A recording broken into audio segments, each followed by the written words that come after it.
All right, here is a sort of a summary of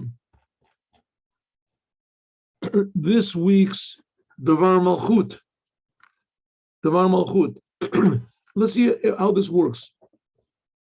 If it serves our purposes. I mean, it's probably accurate, but it's a lot nicer to learn the words of the Rebbe. These are pictures here, by the way, from a very talented artist, just passed away, called Rabbi Baruch Nachshon. He has these beautiful pictures, especially from Hebron, and he had a lot of encouragement from the Rebbe, a lot of encouragement, especially his use of color, just fantastic. Okay, let's go. Ready? Shmot Bnei Yisrael.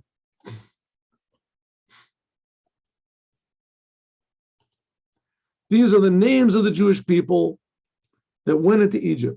Ma'orim et etzem, they arouse the essence. When a person's name arouses his essence. This book of Shmot, this book is called Shmot. The whole book of Exodus in Hebrew is not called Exodus. It's called the book of names. It's also called Sefer HaGeula, the book of redemption. The book of redemption. So it must be, if it's called the name book of names and the book of redemption, so it must be that the whole idea of redemption, Geula, is hinted at by names. Names and redemption have something in common. Now, what does redemption mean exactly? What does redemption mean? Let's just take a simple meaning, a simple, very basic meaning of redemption, right? Someone is put into prison unjustly. Unjustly, he's put into prison, and you go to prison and you release him, redeem him, right? At the end of the war, there were these soldiers, English soldiers, American soldiers, they freed people from Auschwitz, from Bergen-Belsen, from Dachau. They freed these prisoners. They freed the prisoners. A lot of times they caught the wardens, the guards there. They were punished, but they were freed. They freed them. That's called geula. That's called being free. Okay, that's maybe the best example that we've got of being free. There's better examples maybe of being free. For instance, they go down to Africa and they go to these tribes who are totally ignorant of everything. That's just total. They live in this, really basic animalistic life. And they go down and they start to educate them. They educate them. And suddenly they see these people have tremendous intelligence and that they can become doctors and lawyers and etc. It's like there are in Africa today, right? That's also another type of redemption, that suddenly a person reveals his potential. He doesn't just live a basic physical life. He lives a basic, he lives a more, how do you say, human life. Human life. Okay, that's called redemption. Arguably. I mean, I don't know if it's better to be a, savage somewhere, living and eating, cannibal, eating each other, or to be a civilized, cultured Nazi, that they just kill like 3 million people. At least cannibals, they eat each other. At least they get some satisfaction from it, some nourishment. At least get nourishment from the other guy. Here they just kill people for not even, they didn't even get pleasure from it. They just did it. So I don't know if civilization is that's the answer, but it's also a type of redemption. Let's say you take a person, you make him more human, and you also give him true ideals. Now that's supposed to be what the Torah is. The Torah is supposed to bring people to not only be more cultured, but also to be more human, to have true values, to value life, to value the Creator, to know that there's a Creator who values us. So that's called geula. So let's say you could do both, right? You took people who were totally ignorant, ignoramuses, people that were and they had some sort of a syndrome, whatever it is, and they were lobotomized, and they were also in prison. And you took them out, and you gave them a new brain. You fixed up their brain so it worked, and you started educating them, and you gave them values, proper values. You taught them how to help others and be beneficial to others and have a family and have children. That's called geula. That's called real geula. Did you realize? So when the Jews were exiled in Egypt, so they couldn't do anything except gather bricks. That's all they could do. And miraculously, they had children. How they had time to have children, how they had even the motivation. They were just bringing children into slavery. Who would want to have children? Such a situation like that. So all they did in Egypt was make bricks. That's what a Jew. A Jew is a person who makes bricks, builds pyramids or whatever they do. That's the definition of Jew. Jews are slaves. They don't think, they don't do anything. They don't.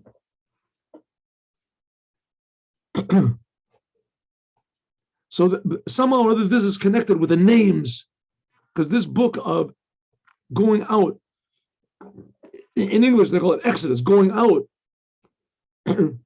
It's called Sefer Geula, so that's probably why they called it Exodus. I don't know. But the main name that's given to it is the book of names. So what's this big thing about names? Names somehow or other indicates, let's see, the Elish Shmos Bnei Israel, these are the names of the Jewish people that went into Egypt. Right? We just finished learning about that. Al Shem Geula, that why do we, this is, it says in the Midrash, the names that went into Egypt, this is on the names that they left Egypt with. L'chor, at first glance, Shema Adam, the name of a person, who rak inyan chitzoni. It's a very external, how do you say, casual thing. She'enu me'id al kol chotav v'tchunatav. It doesn't say anything about who the person is. 1,000 people can be called David, Moses. But really, Shema Adam, the name of a person, Kashur, the Etzem Adam, is attached to his essence, which is above any of his personality or his abilities, individual. For Raya, what's the proof? How do you know that the soul is attached to the essence of a person? Kasha Adam mitalef, when a person passes out. Sagula, one way of arousing him is Kriyat Shema, you call his name. Joe, you okay, Joe? Shadavka b'Kriyat Shema, when you call a person's name, you don't call anybody else's name. Ma'orim bo et etzem hanefesh, you rouse his essence of his soul. Right? Joe, wake up. He's in bad shape. He's not waking up. Yeah, well, his name is Stanley. Try Stanley. Stanley. Yeah, what do you want? Oh, all of a sudden, call the person's name, and he wakes up. Sometimes, not always. Bisman Agalus, in the time of exile, Kochat and Neshama, the powers of soul, Ne'alamim, are hidden. You can't tell the difference between a Jew and a non-Jew. That's exile. Now, maybe here's a very important thing we have to understand. One of the big differences between the future redemption, where all mankind is going to benefit and there won't be any more war and no more ignorance, no more disease, is the difference is going to be stressed, not just the difference between healthy and unhealthy. There won't be anything like unhealthy. There's a difference between the non-Jews and the Jews. The very essential difference between the Jew and a non-Jew. A Jew is God's people. They're part of the Creator. A non-Jew is part of the creation. A non-Jew is the highest part of the creation. They can build, they can improve, they can harmonize, they can give birth, they can make happiness in the world. The Jew, their purpose is to make the world holy. Every Jew. And I want to just tell a short story that I just heard right now. That this doctor, somebody told me on Friday that there was this professor. He is a religious Jew, and he has a good friend. Maybe he met him in university. They were really good friends, but his friend was totally anti, also a Jew. He scoffed at religion, hated the rabbis. The commandments are just a bunch of superstition, everything you could possibly say. And the person was a professor. The other guy, the one who was the apostate, if you want to call it, he was a professor, a very intelligent person, very nice person. Very nice person. But as far as Judaism, it's the religion in general, the plague of the world, nothing worse. Judaism is just as bad as all the others. So this professor that was the apostate, he called up this religious professor and asked him to come over to his house. So he came over. They were good friends. I think they lived far away.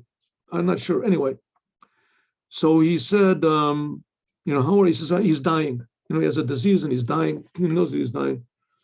He said, but he wants to show him something. This story might have happened, I don't know, 50 years ago. I don't know when. So he said he wants to show him something. He says, go to that book over there in the library, pull out that book, open the book. I want you to see something. So he opens up the book, and there he sees two letters. He says, open up the first one, the one that's written, which is on the right. So he opens it up, and he says, it's a letter that I wrote to the Lubavitcher Rebbe. So he writes a letter to the Rebbe. And he says, dear Lubavitcher Rebbe, I've read some of the things that you wrote. I've read something about your history, about your past. I see that you learned in the best universities in France, and also that you learned in university in England, in Germany, that you really excelled and you learned very well. So listen, Rabbi, said all the other rabbis, I understand. They're a bunch of ignoramuses. They don't know anything. And they, that's why they believe in God and the Bible. But you're an intelligent person. How could you be so evil? I don't know if you said that word. To how foolish Judaism is. How could you be such a person that educates and actually encourages other people to be religious and to believe these superstitious, ancient, limiting, whatever it is, ideas, dark ages ideas? And so I said, okay, that's what I wrote to the Rebbe. I said, I just totally don't understand it. I don't even expect an answer to my letter. So I said, okay, now read the second letter. So I read the second letter, opens the second letter, and the Rebbe answers it.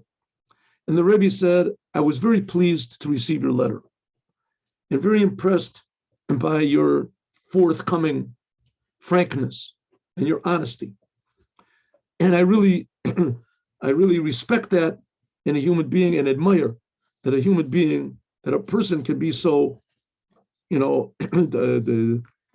the outspoken about what he believes in. The Rebbe writes, I see that your name is, your family name is such and such. He didn't say what the name was. So that name is a name which is very well known in the Litvish world and among Hasidei Vishnitz. Which of them is your family? Which one does your family come from? In other words, genuinely religious, believing Jews. Which one does your family come from? He said, with respect, and the Rebbe wrote his name. So he said, I read that letter. He said, suddenly I remembered my mother, and I remembered my grandmother, and how they really believed in God, and how they lit the candles on Shabbat. Suddenly all these memories flooded into my mind. I said, I don't know, maybe it was because the Lubavitcher Rebbe wrote.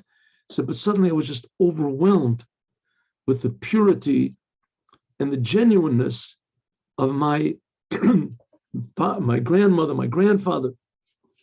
I started to cry and weep. Suddenly I realized that my whole life had been a big mistake. They had gone according to my intellect and not according to my heart, to the truth. And I want you to know, I received this letter just recently, and I was ashamed. I didn't want to tell anybody about it, but I'm letting you know about it. I've changed my ways totally. I don't know if he started putting on tefillin or whatever, but in any case, I changed my whole attitude, and I just am asking forgiveness from God, and that's it. That's the end of the story. There was a little bit of a continuation of the story, but it's not really. And so that's the point of the matter, is the names of the Jewish people that they went into Egypt with, and they held on to this Ma'orim, this arouses the essence of the soul of a Jew, which is connected to the essence of God, so to speak, and this is what will bring the future redemption. But Am Yisrael, the Jewish people, they went down into Egypt. Yorad Yoranu, they came down very deep. Yorida Achir Yorida, a descent after a descent. But Lol Nifnei, not until they were promised, Ani Anochi Ered Imcha Mitzrayma Vanochi Eleg Amalo. God says, I will go down with you into Egypt, and I will bring you up. I will bring you up. What does it mean? I'll bring you up. I'll bring you up. One time is enough. I will go down with you in Egypt, and I will bring you up. But that's not what it says in the Bible. It says in the Bible, I will bring you up, also bring you up. The Eloi Achar Yurid, Eloi Achar Eloi. An elevation after an elevation, double elevation. Hayrid Mitzrayim, the descent into Egypt. In other words, the whole process of getting out of Egypt and coming to this true revelation and realization of who we really are, the beginning of this process demands that we go into Egypt. And therefore the Jewish people, Nikra Khan, that's why the Jewish people are called these names. The names of the Jewish people went in. These names are the essence of their soul, which will bring them out. Galut Mitzrayim, the exile into Egypt, Dome is similar, the Tachlit Yeridat Neshama, to the purpose of the descent of the soul into this world. She'it Tzorech Aliyah, the soul comes into this world in order to be elevated. Okay, this has to be explained. The soul, before it comes into this world, is in heaven. It's basking in the oneness of truth, of God, of life, pure life, undifferentiated life. There's no hatred. There's no reason to hate anybody. There's no jealousy. There's no depression. There's no aggression. There's no addictions. There's no reason for all these things in the upper worlds. There's just pure truth and pure life. You're just happy every second that you're alive and that you exist, and you realize it's a big gift. Why does the soul come down into this terrible world where there's all of the aforementioned things exist, and really exist? And the good things that were up there in heaven, they're totally concealed. There's no peace of mind. There's no truth. There's no awareness of God. It says we come down into this world. It's like the Jewish people went into Egypt in order to come up. In order to view the pleasure of God, and this is the language of King David, and to visit his palace. But Tainug Nifla, an infinite pleasure, which is unlimited. This is essentially going to be the raising of the dead. Tzadikim ein lem menucha, like it says that tzadikim have no rest; they go from level to level. Just like the days of going out of Egypt, I will see miracles. Agula Acharona, the future redemption, will be like going out of Egypt, namely to reveal this tremendous high level. If you remember, the Jews, they left Egypt, they saw amazing miracles. But the main thing is at Mount Sinai, God revealed himself to them. What exactly that means, I don't know. And they also didn't know because their souls jumped out of their bodies. It says they all died. It was too much good, too much pleasure. Tachlit Galut, the whole purpose of the exile of Egypt is to merit Galia the Torah, the revealed Torah. Haniglos lanu ulevanenu ad olam, that the Jewish people got out of Egypt to receive this blast of truth and reality at Mount Sinai. Kol arichat hagalus, the whole time that they were in exile, 210 years, was in order to receive the Torah. But kol arichat hagalus, and the whole lengthy exile that we're in now, almost 2,000 years since the second temple was destroyed. Who is today in order to merit the zechut lagilui panimiyat Torah, to merit to the inside of the Torah. Like that's what we're learning, the Chassidut we're learning. But we're learning it intellectually. We're not to realize, feel what the Rebbe is talking about.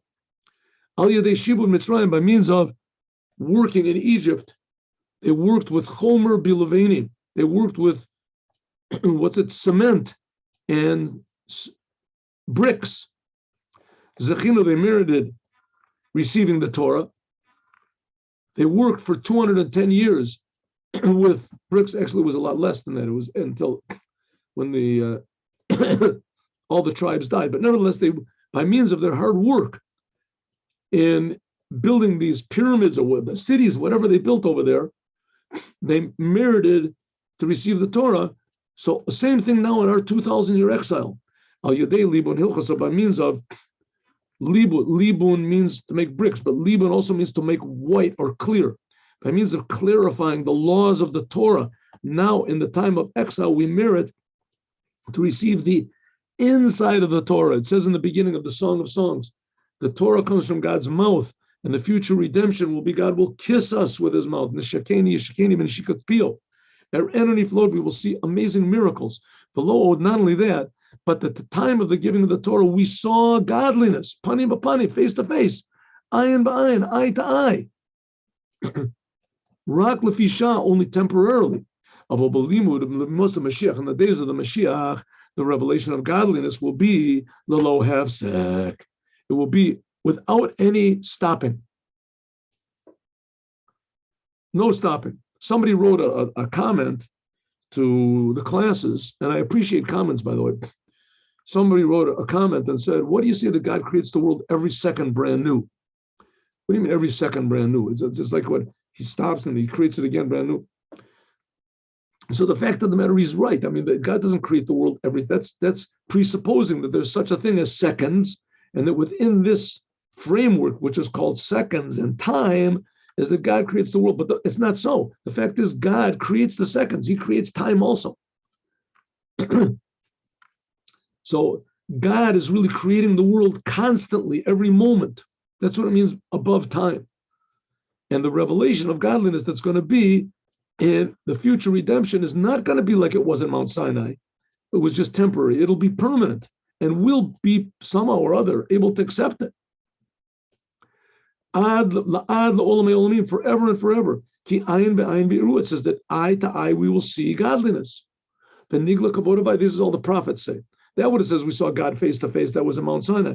And we'll see God eye to eye. That's talking about, the prophets are talking about this. There will be revealed the honor, the glory of God, and all flesh will see. And that's the whole idea of the names of the Jewish people. The Jewish people, they draw down these names of God.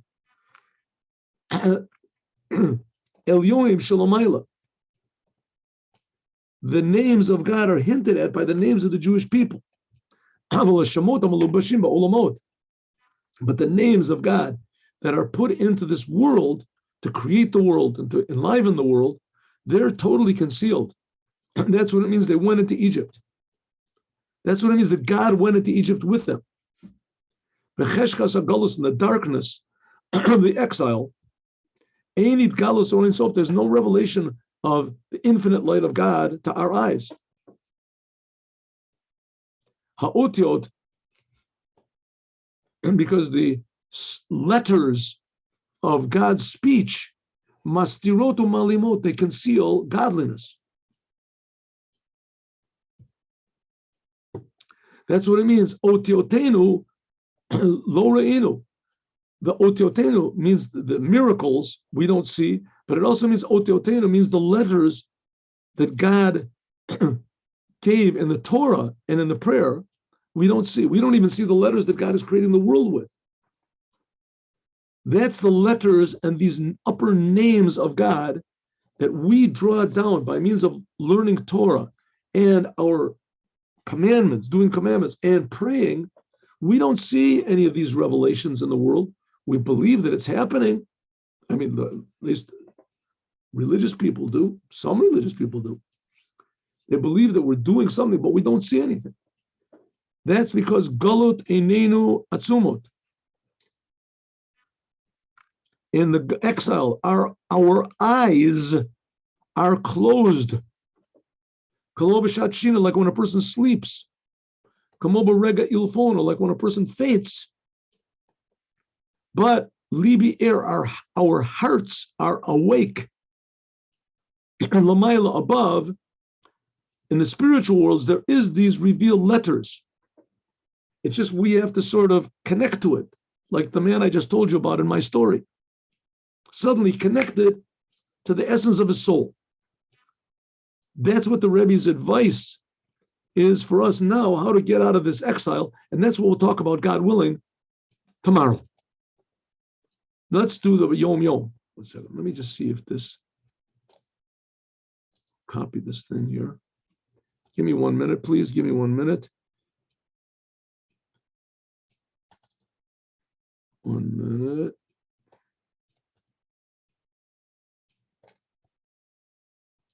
Yeah, I don't know. I don't understand why this is happening, but it's happening. Okay. I'll have to look for it later, but just so that we come back to the same place as yesterday. All right, let's do the Yom Yom.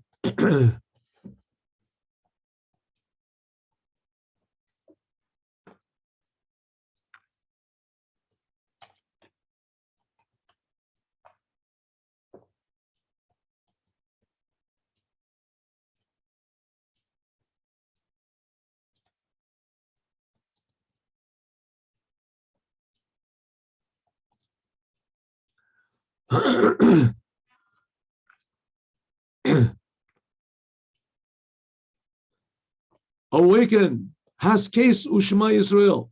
Haskes Ushma Yisrael. Listen and hear, Jews. This is the time that Moshiach is supposed to come now. All the sufferings that we have, this was said by the previous Lubavitcher in the time of the Holocaust. All the sufferings that are happening, these are what's called the birth pangs of Moshiach. A woman, before she gives birth, she has terrible pain. The Jewish people will be redeemed only by returning to God. Don't have faith in false prophets who assure you of glories and salvations after the war. We're talking about Zionism. Remember the word of God. Cursed is the man who puts his trust in man. Arura gevra shivtach badam. Cursed is the person who puts his trust only in man, who places his reliance for help in humans, and turns his heart from God. You can trust people, but don't turn your heart away from God. Return, Israel, to the eternal God. Prepare yourself and your family and receive Moshiach, who's supposed to come any instant now. Have a good day with Moshiach. Now, 3 o'clock, we'll learn Chumash, Parshat Shemot. Moses gets born and gets saved. Rabbi? Yeah, just 1 moment.